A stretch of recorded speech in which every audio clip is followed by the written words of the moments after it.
working at Bassi Have I got the right accent there, Ali? Yeah. And this presentation is really fascinating. It's on COVID, gambling and affected family members, an unwitting social experiment. And this is a joint collaboration between Ali and her colleagues Maurizio Avanzi and Fausta Fagnoni. So over to you, Ali. Thank you. I will thanks also the other of the group that has done the research with us, Daniela, Mara, Chiara, and Monica. I think that Daniela is there and perhaps also Mara. Thank you very much. I try to share.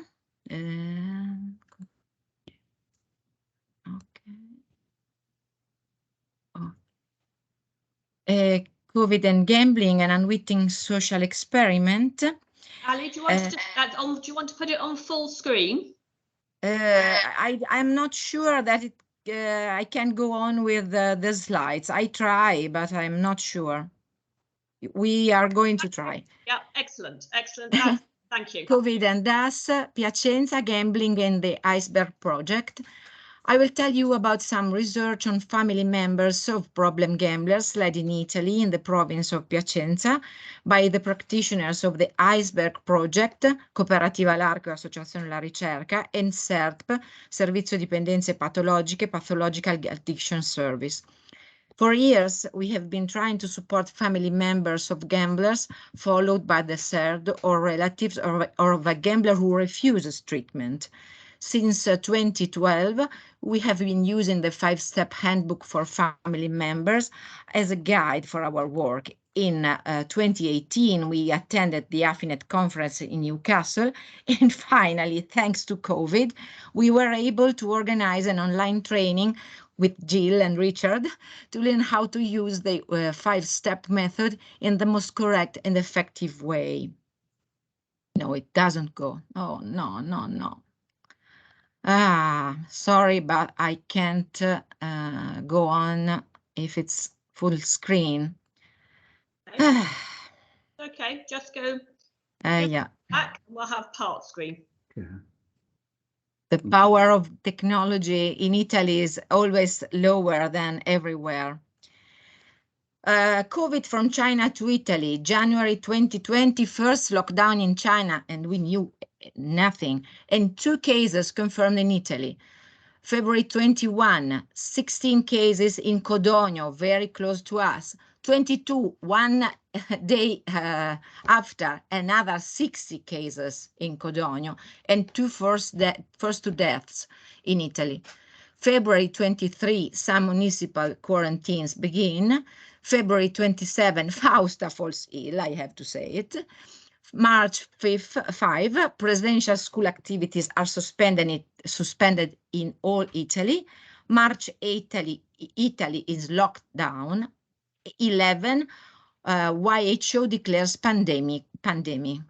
18 March, there is at least 1 positive case of the coronavirus in every Italian province. This was the situation. China, Bergamo, death with military trucks, and near Monza was always full completely. Nothing, no people, no cars, nothing. First lockdown, end of March. Also gambling first lockdown, closing of physical gambling sites, slot machines, VLT, and betting parlors. April, Sept starts calling the gamblers in charge to hear how they are doing. Almost everyone is doing fine. General amazement. And asks the Iceberg Project us to call families who again, first, they are doing fine. And we collect first data from what we carry out as a little research. In June, physical gambling reopens, the first reopening, but the pandemic has its ups and downs. And second lockdown in November, Physical, again, gambling sites, slot arcades, bars, and so on, close again, but scratch cards remain available in tobacco shops. In Italy, we have 1/5 of the all scratch card of the world. In the following months, Sept called gamblers and asked the Iceberg Project to interview family members. Gamblers are quite well, but family members not so happy. More than half of them are already worried about the future reopening. More data for our little research on this gigantic unwitting experiment. In June, second reopening so that all gambling becomes available again. Data from this first research has been published recently.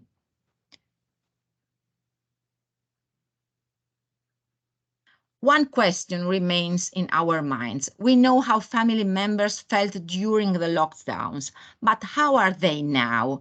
And how have they been in the months since the gambling was definitely reopened? In July 22, we decided to ask them using part of the family members questionnaire, FMQ. We want to ask how have been during the year since the reopening in June 2021, memory data. How have they been during the last 3 months, more real data.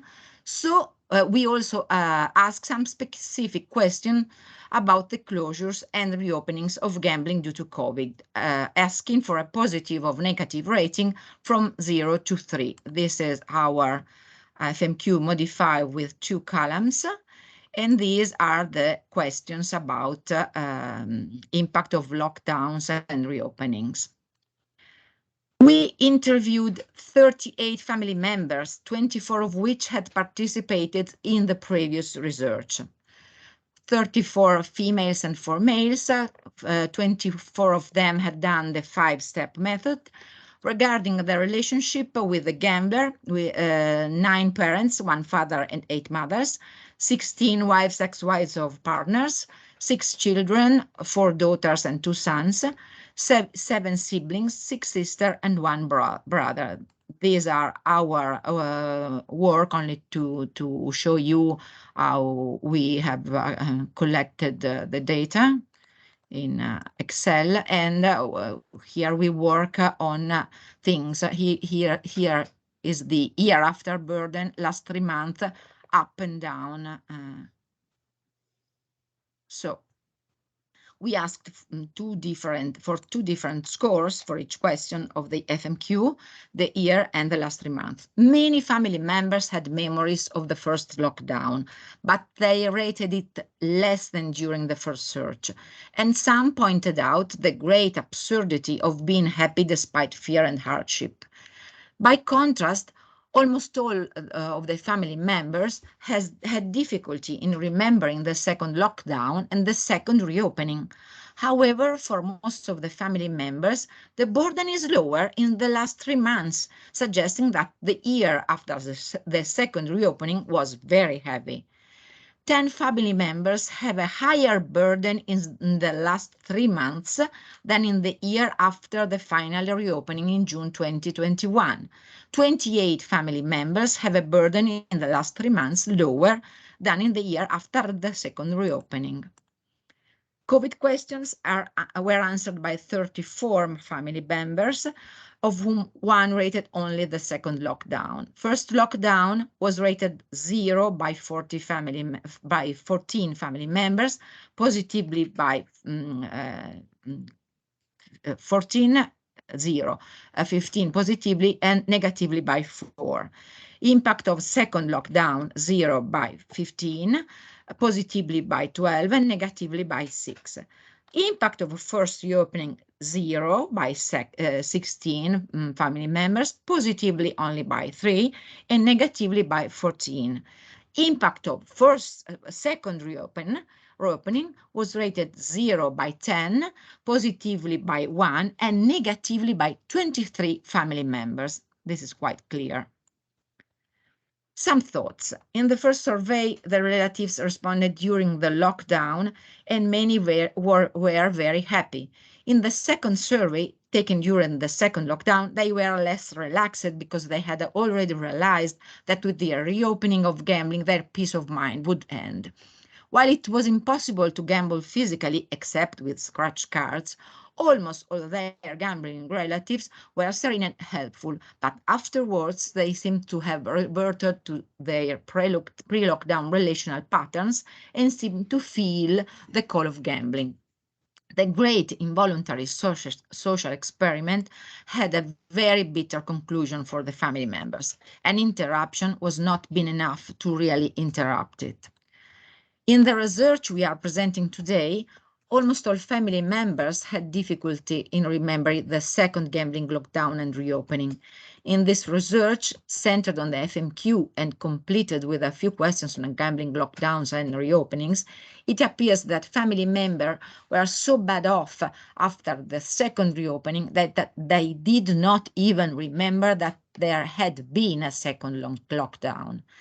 The comparison of the burden of the year after the final reopening with that of the last 3 months therefore leads us to suggest that the year was very heavy, in most cases heavier than the present moment.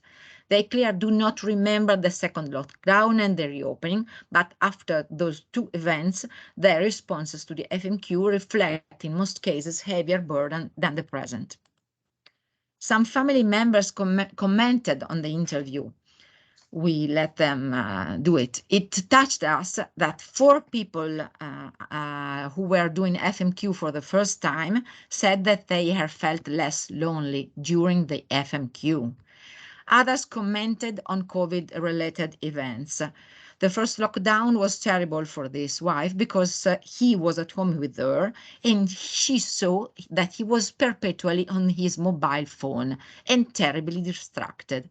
Maybe those were the first time they had a big fight because she noticed things he was an absent presence, a ghost. He played online and she discovered the problem in November 2021.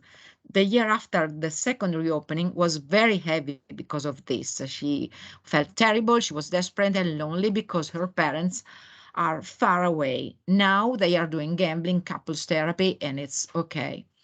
As soon as the reopening took place, he started playing again, another wife. I had deluded myself, and it was a disappointment that undermined confidence even more. Here are other phrases. Big negative. They should keep the gambling place closed. They should put a metal detector at the entrance that instead of beeping alerts family member with a phone call. That was ironic, but very nice. Big negative impact of the lockdown. He started gambling and then never stopped. This was a complete difference from the others. It was good to have him at home, but not so important at the end. When assessing the impact of gambling, one factor is critical to start understanding it: loss, meaning not how much money people gamble, but how much they lose. Indeed, this is where the biggest problems also arise for families, because major losses occur when a person is gambling too much for too long and is desperately trying to get the money back, by now lying just as desperately. Italy, 60 million inhabitants, is the 4th country in the world in the ranking of real, not relative gambling loss, and their relative is worst after the United States, more than 100 million inhabitants, Japan, 125 million inhabitants, China and Macau, and the loss of these 4 countries is more than half of the total world loss. More than half. Dati del 2019. The result of ridding Italy of gambling is to have created suffering and disaster in many families. The involuntary lockdown experiment seems to show that many problem gamblers and their families were better off when the gambling they used was not available. It appears that the first switch to online was not frequent in the first, and in the first lockdown, only those who were already gambling online before COVID gambled. It was not until 2022 that many requests for online gamblers began to arrive at the Sept. Over a year after the final reopening, devastating effects begin to be felt as gamblers return asking for help, and their families hardly remember having a break in their suffering. A little help that we can draw in supporting family members with the 5-step method is to point out that in the absence of gambling proposals, in most cases, family life has improved. A difficult point for family members to understand is that many actions and attitudes of gamblers are not motivated by indifference to the feelings of family members or by malice, but are precisely related to the problem that gambling has become for them, as Ken told us minutes ago.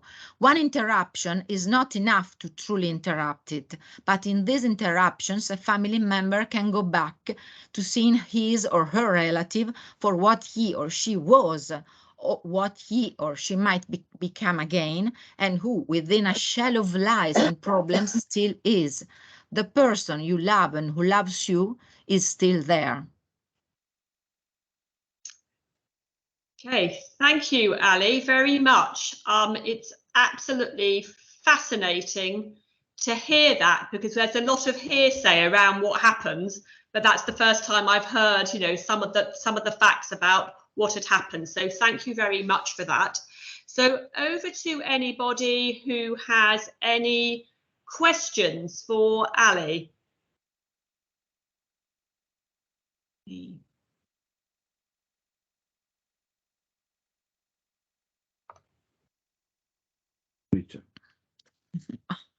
Richard. Sorry, it always seems to be me, but because I've got so many questions. I think there's a point and a question. The point is that, as we know in so many areas of addiction, availability is so important. We know that about alcohol, we know that about drugs, and this is a very interesting experiment, which is telling us about how important availability is about gambling. Now, if you see people in some countries, their ability to bet on anything, you don't need official gambling. So, you know, you have two snails crawling along the ground, and you can bet as to which one is going to get to the line first. But that's very anecdotal. What this is showing is actually when formal gambling closes down, then that has a massive effect. So the availability is a really important thing. The second thing, I'm really intrigued about the failure of the gamblers to go online. And I just wonder whether it relates to your joke earlier about PowerPoint, when you said technology works less well in Italy. Maybe it's that people aren't thinking technologically, and therefore they don't think, oh, well, there was obviously the story about the man on his phone, and she was saying how distracted he was, and likely it was because he was getting involved in online gambling. But I'm just interested in your view about why online didn't take over. And just to say, Roberto, do you need, there might be a bit of translation going on, everybody, with Roberto and Ali. La prima cosa è che in Italia non sono così forti le scommesse come in Inghilterra.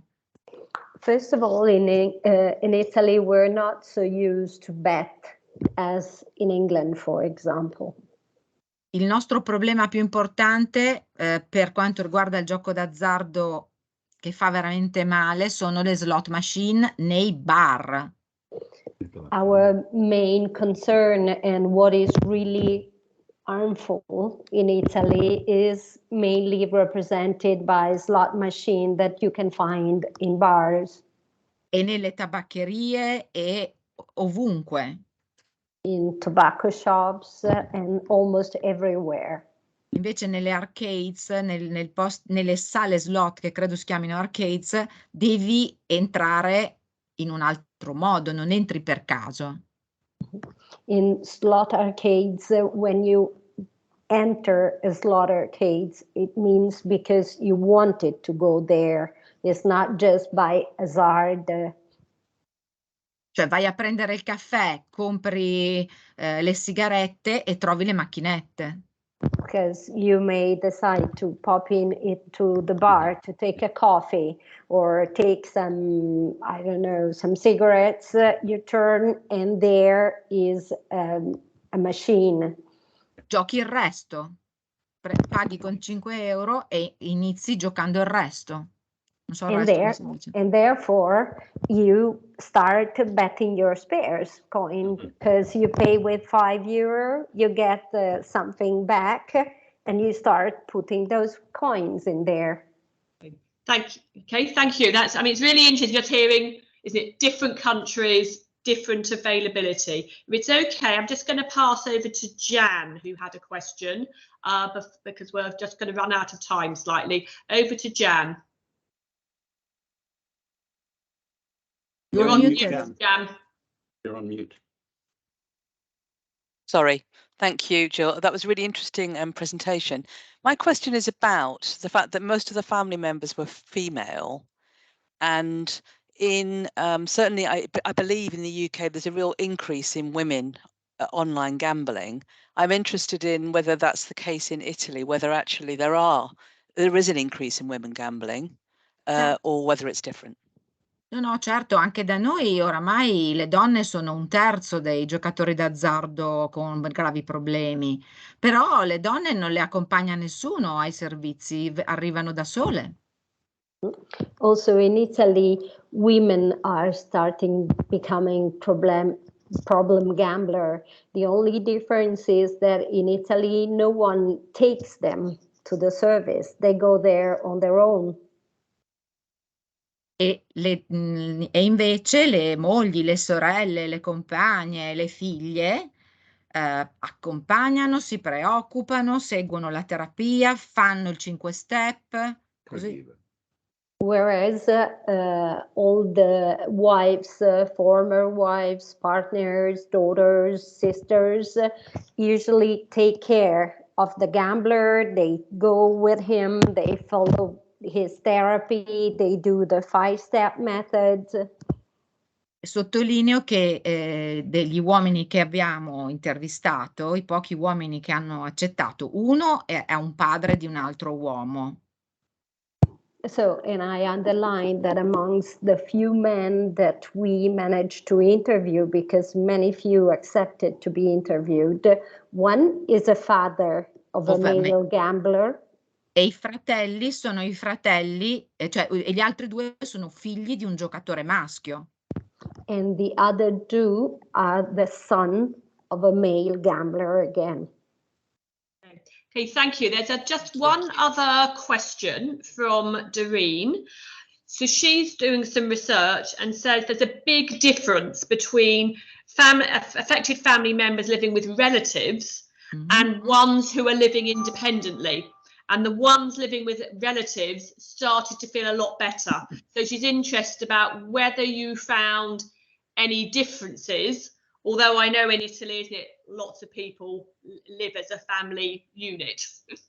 Assolutamente, è verissimo. In Italia le famiglie tendono a stare insieme, a vivere vicine e a mantenere dei rapporti molto stretti. Però chi non vive con il giocatore d'azzardo sta meglio.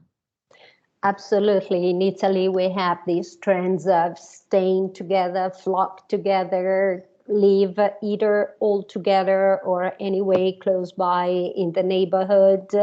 But it is true that those ones who do not live physically with the gambler are much better off. Okay, so thank you very much indeed, Ali, for that. Perfect timing, and thank you to Roberta for the excellent translation, and thank you so much. And we are now going to move on to Maurizio Avanzi, who is a doctor at the same organisation, Osi per Cancer in Italy. And Maurizio is going to be talking about gambling disorder in Parkinson's disease from caregiver to affected family member. Now, over to you, Maurizio. Non trovo la... Sorry.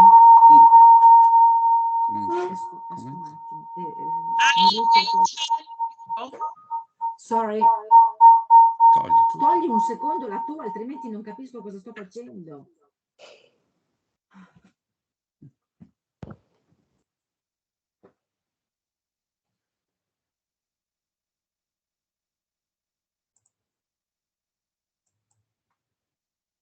Adesso resta portata. Però non riesco a condividere lo schermo. Ok, è qua sotto, ma non... Qua. Questo. Sì. Vai qua. Condividi. Vediamo. No. No, ma non hai le diapositive. We are now looking at your screen. Le ho messe. Ok, adesso si vedono. Ma adesso si vede? Si vede.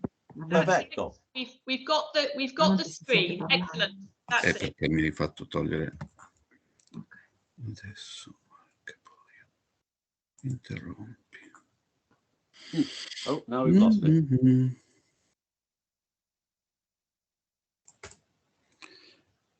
Just a moment. Adesso si sente? Sì.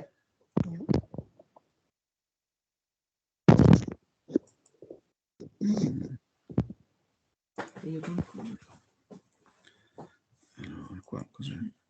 No, questo qua. Ok. Condividi.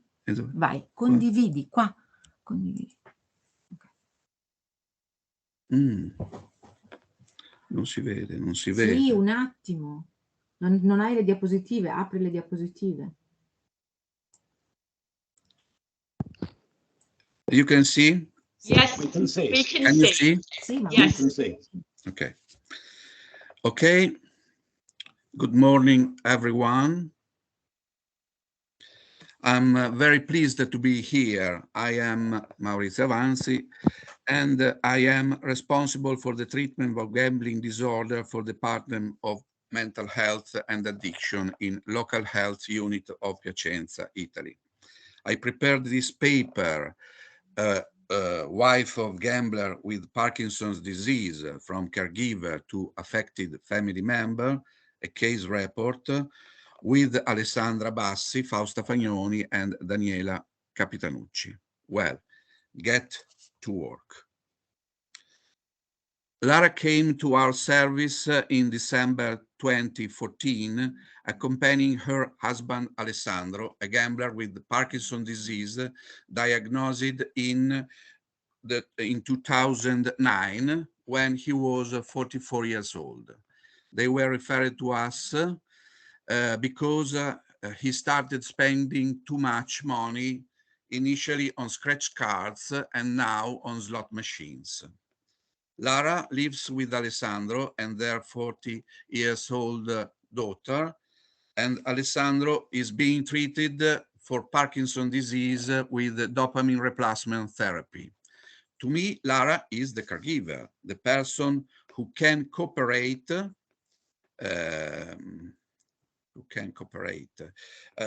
check the correct dosage of the dopaminergic therapy and to check that Alessandro has little money available. Lara, as caregiver, over the years has tried to supervise the correct intake of medication for Parkinson's disease and to control the use of money.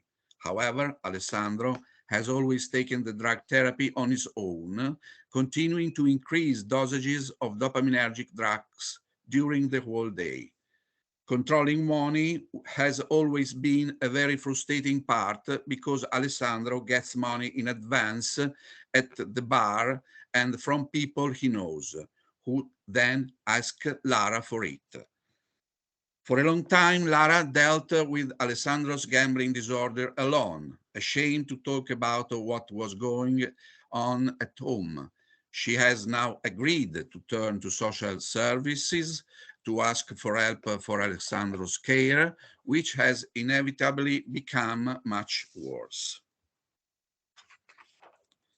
The helpful thing for Lara is going to her old childhood home in the country hills.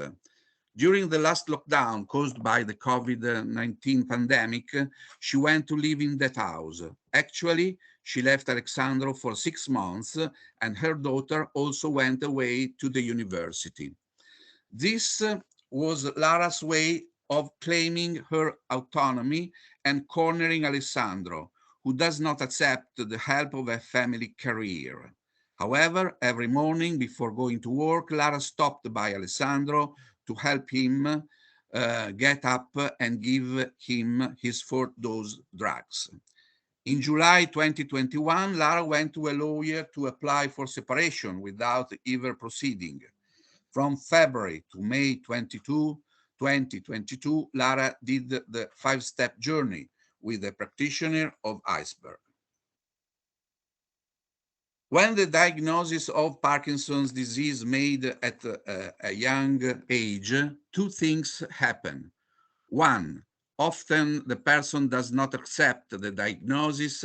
He feels it is an injustice and a rip-off of life. It seems that the person wants to take everything he can from life immediately.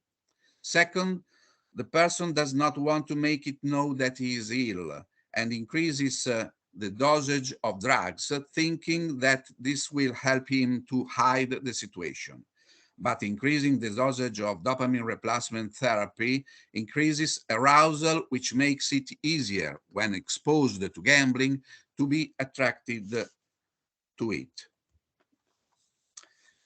Gambling disorder can occur as a iatrogenic side effect of the indispensable dopamine replacement therapy used to control the motor symptoms of Parkinson's disease, especially when the patient takes increasing quantities of medication far beyond those required to treat their motor disabilities.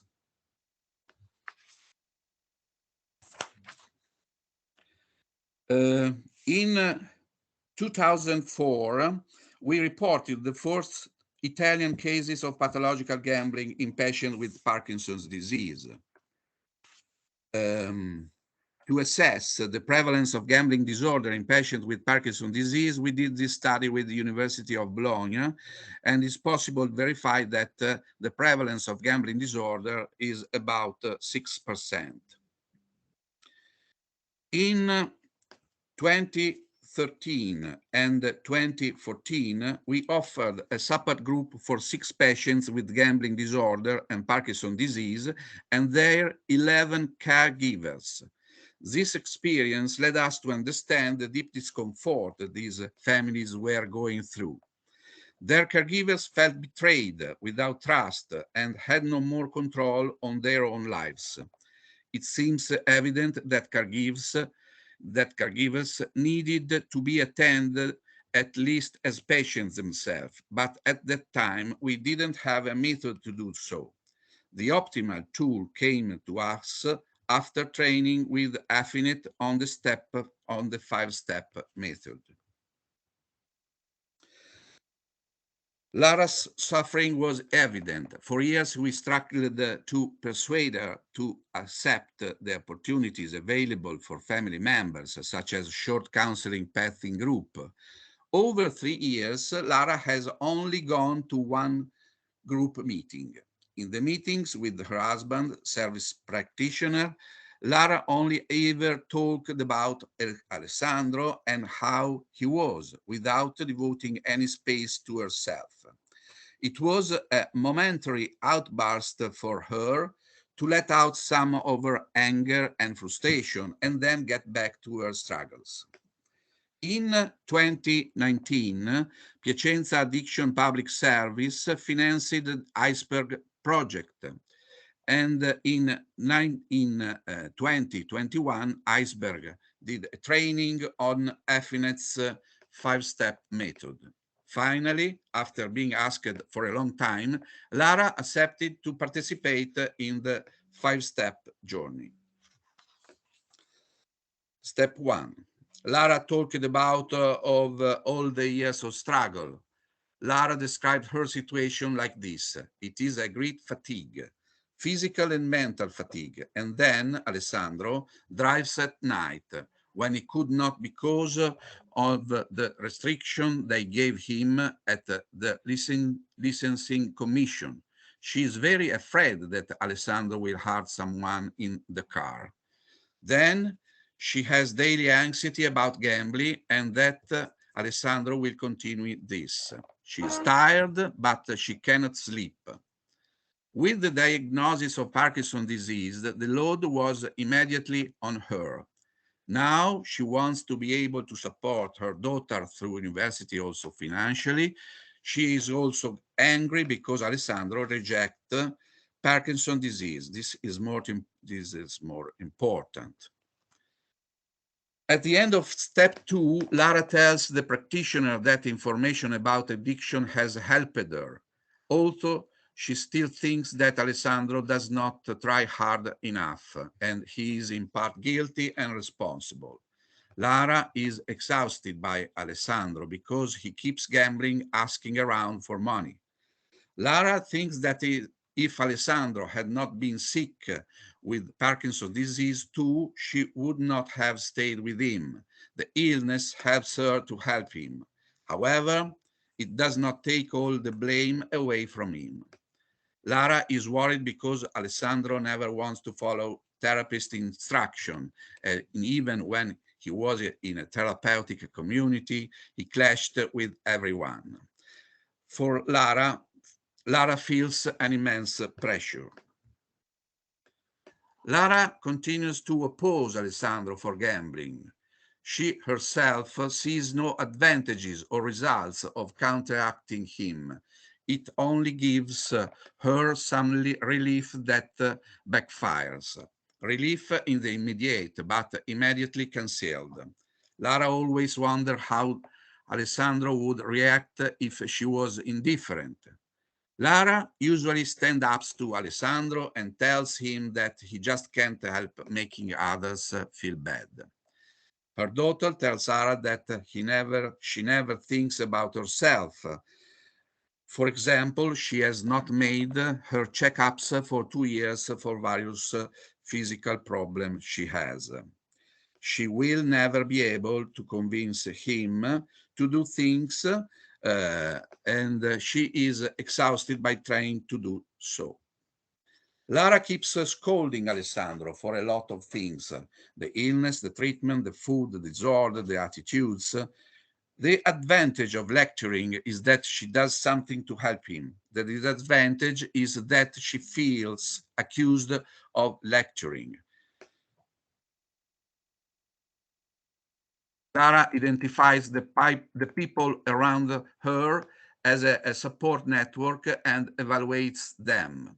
Her daughter 2+, Alessandro 1-, her cousins 1+, and then work, and then her home in the hills, Alessandro's family, her friends, her houses and gardens, the psychologist, and home assistance service. The practitioner who gave her the 5th step reminds that Lara has a great fear of not being able to cope with everything she has to face. Then she is worried about her daughter, her reaction, and her similarity of character to her father.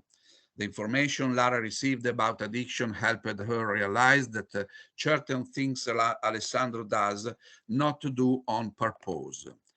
Lara wants to try to handle things a little differently.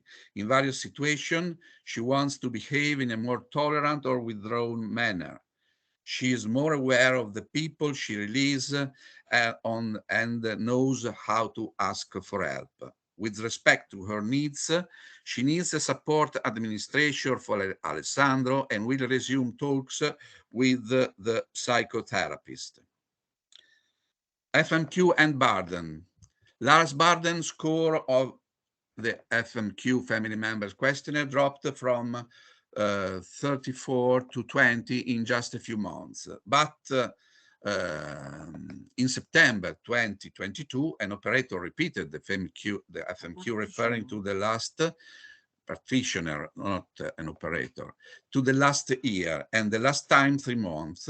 The values of the burden are 38 and 34. Lara struggles on. During the 5-step meeting, Lara made 2 citations, aware that there are many people with as much suffering as she has. One of Mahatma Gandhi, life is not waiting for the storm to pass, but learning to dance in the rain. And Alda Merini, my life was beautiful because I paid dearly for it. In May 2022, Alessandro accepted the family helper. And the latest battle with Alessandro is therefore that he also accepts a support administrator, a figure appointed by a judge for financial management. Alessandro continues to gamble. In addition, Lara is worried because Alessandro still drives his car at night, which he has been forbidden to do. But he keeps doing that, and many nights Lara has to go and find him where his motor skills are exhausted, and she has to bring him at home. Conclusions. Lara told to the practitioner that the 3rd step was the one that helped her the most. Knowing the 3 coping modes and using them, choosing which is the most appropriate way to react to the situation, to deal with Alessandro's behavior, gave her strength and hope. Certainly, the relief of taking moments for herself is less accompanied by feeling of guilt as she distances herself from Alessandro and the gambling problem. As a physician, I realize that treating family members of addicts as caregivers is the rule and not the exception. It is still not easy for physicians to recognize caregivers too as affected family members, deserving specific professional support. Fortunately, my co-workers have different professional skills and sensitivities, so they accompanied me on a pathway that helped me to get to know the reality of suffering and fatigue of affected family members who deserve attention, support, and care. This change of perspective is necessary, useful, and essential. Thank you. Thank you so much, Pietro. That was incredibly powerful, and I just thought an amazing, in-depth, individual case study that encapsulated everything about their world, what happened to them, and how each of the 5 steps assisted them, and a sense of hope at the end that actually the shift had gone to the caregiver, her coping method, and her getting support. So thank you very much for that. Excuse me, Jill. I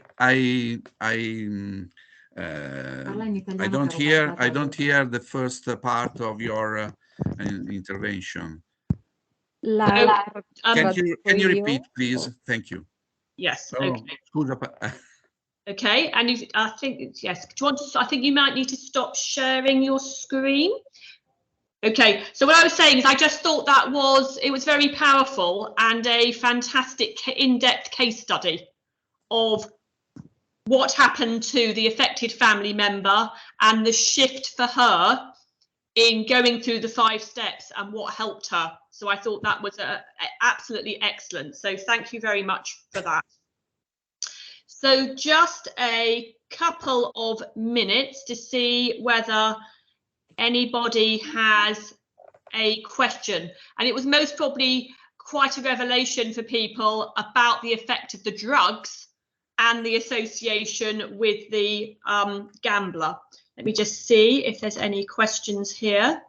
So Lorna is saying it really highlights the value of the case study approach.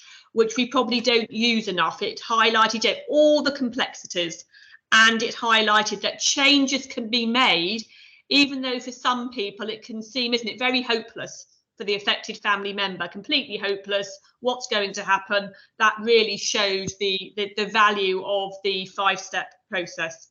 So any other questions? Any hands up from people? I think, so Jim. Yes, Maurizio, Jim Orford here. Thank you so much for your presentation. I mean, there was a lot in there, and I absolutely agree that, you know, the detailed case study brings it home very powerfully. Thank you very much for that. My question is really about the use of the word caregiver. And I can see for Lara, she obviously was a caregiver in many ways because he had Parkinson's and had a gambling problem. Do you think the expression caregiver is the right expression to refer to family members who are affected by addiction when there is nothing like Parkinson's disease? There's no physical illness to complicate the picture. Is caregiver the right expression then? Traduco, Maurizio. Ho accolto il senso della domanda. La risposta è che in effetti anche Lara e tutti i familiari hanno anche il ruolo di caregiver, in effetti, ma se non c'è non viene riconosciuto il loro ruolo di family member, affected family member, questo è una grave ingiustizia, perché la loro sofferenza non viene riconosciuta e non viene affrontata e supportata per loro. Okay. So to answer to you, it has to be said that Lara and all the other family members that are involved in when someone is gambling, they somehow play the role of a caregiver. In this case, even more. But if we do not consider them, if we do not consider them to be affected family members, they lose the opportunity to have someone taking care and somehow support them in their sorrow and in their difficult moments. E della loro sofferenza. In their sorrow, yes. Yes. Okay, thank you. Thanks for that. I think, the use of terminology we know is, very important. So it's interesting about those words. And just a comment here from Pauline in New Zealand about the service she runs, Family Drug Support. It's about finding step 3, one of the turning points for the family members. And any ideas about why people find that so powerful? Is it the idea that people have a choice about what they do and that's empowering? Dimmi. Allora, una domanda invece che arriva dalla Nuova Zelanda. Appunto, in Nuova Zelanda loro considerano il terzo step, quello coping, come veramente la svolta durante questo processo, e si chiedeva, la domanda dice come mai succede. Jill diceva magari secondo te può dipendere anche dal fatto che capiscono che hanno il controllo di come cambiare le cose. Sì, a questa domanda dovrebbe rispondere ovviamente Jill o Richard o tutti quelli esperti del metodo 5 step, ma io concordo pienamente sul fatto che anche Lara ci ha detto che ha capito che poteva utilizzare modalità diverse di coping e questa l'ha resa più forte e più capace di affrontare la situazione. Okay, well, probably the perfect answer to your question, Pauline, should be given by Jill or Richard or any of the expert of the 5-step methodology. But what I can tell you is that, yes, Lara too stated that she found it very important because she understood that she could use different coping approach, different coping methods to gain strength and self-control. Okay, thank you. Yes, I think that's one of the vital parts there. And also Steve Staunton, who you know in New Zealand, is commenting about, yes, the way the 5-step put together highlights some of the choices. So thank you so much for that presentation. It was really fascinating and a brilliant case study. So we're now going to hand over to Ed Sipler for the next session.